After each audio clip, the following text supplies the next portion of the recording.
Treasure Island.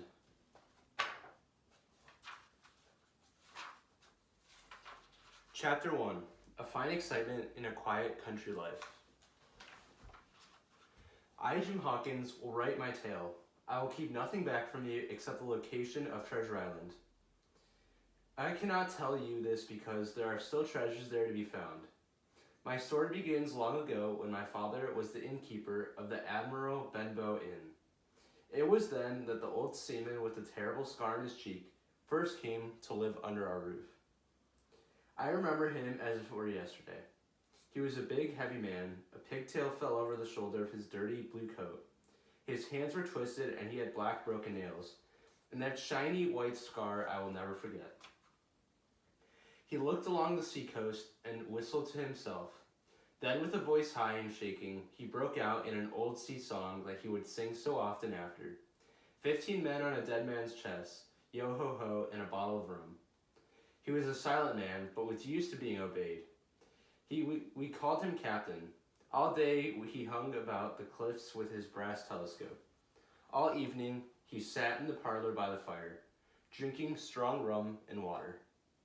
Every day he asked if there were any sailors who had gone by along the road. At first we thought that he asked because he wanted company, but soon we began to see that he was afraid. He promised me a silver fourpenny if I would keep watch for a seafaring man with one leg. How that one-legged sailor haunted my dreams. On stormy nights when the wind shook the four corners of the inn and the surf roared along the cove and up the cliff, he would appear with 1,000 cruel expressions. There were nights when the captain drank a lot more rum than his head can handle.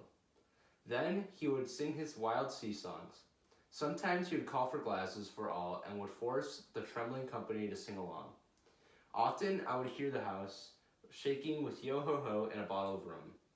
All the neighbors joining in with the fear of death upon them, each would sing louder than the other to avoid any angry remark from the captain. His stories were what frightened people most of all. Dreadful stories they were, about hanging, walking the plank, storms at sea, and wild deeds on the Spanish Main. He must have lived a life among some of the wickedest men upon the sea. The people were scared, but looking back upon it, it was a fine excitement in a quiet country life. He was a true sea dog, and the sort of man who made seafaring so terrifying. One day in January, a stranger came. He had a nasty look, and I saw that he had 2 missing fingers on his left hand.